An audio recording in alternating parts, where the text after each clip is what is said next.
hindi ko po katapos sa tiyan sa Iloilo chapter mga ex-seminarians pagkatapos sa St. Pius the 10th Seminary Alumni Association ng ilang President Ian Romel of Bene. Ikaw yung Romel, ano yung field ikaw sa karon? Right now, Bali, I am connected with the UCTV Cocoa Plants. So more on investment. Enhancing the regional operations of Western Visayas. Very good. So, hindi na nila investment prospects Yes, here yes, in man. yes. So, pila ka tuig na sa seminary? 8 years. 8 8 years, years, high school, college, then after which, Pero mas timprano yung realization din ba?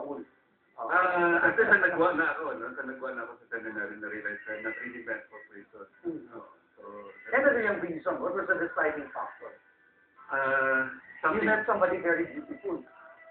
One of the big factors. And no regrets. No regrets.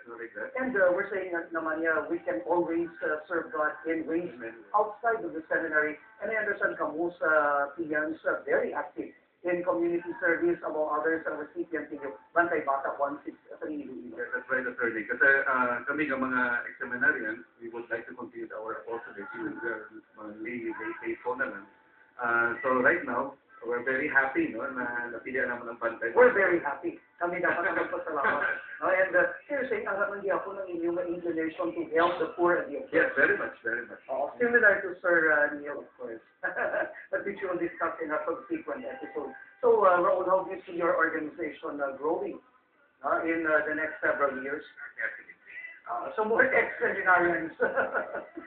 Because when it comes to percentage, no, ang nag-proceed naman to grade school is around 10%.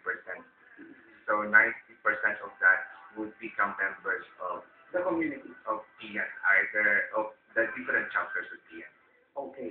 And nakita natin sa atong mga bisita karong aga nga regardless of whether you are a priest or not, we can all serve God. So siguro yata natin kay Sir Neil ang privilege, no? Considering that he himself is undergoing some personal struggle. Paano ba natin Sir Neil dapat i-approach kapag i-observe in Holy Week? Let me start with a statement na we have so much rituals na Sir Robert, and we miss very important thing na para sa ako, ang mga importante na ginambal sa ating Ginoo sa Ebanghelyo na kung ginahimo mo mga maayos sa imong katao, ginahimo mo sa Ginoo, di amo ginatapat ang ating Ginoo permit. Kag kung amo ina ang talaksan kaysa ginambal nga ina, because I was hungry and you gave me food, you enter into my kingdom. Kung amo nang talaksan nga makasulod ako sa ginarian, dapat amo na ito nga ako Ginoo. It's very, very important. Yan na miss out na pinsan natin kung naka-rosarito na kita, naka-rosaryo, o kung ano pa nga mga rituals, maayo na kita nga tao. Ang pinaka-importante is, ang paghimo sa maayo sa isig katao, ginasilibrar natin sa pag-attend natin sa misa.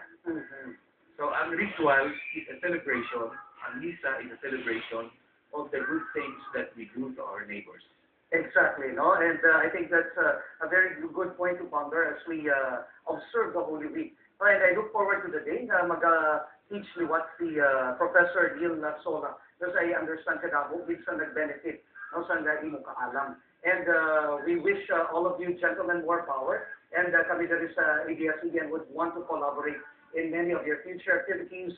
Again, we would like to thank President Romel of Benia, Attorney Raul Retiro, my very good friend.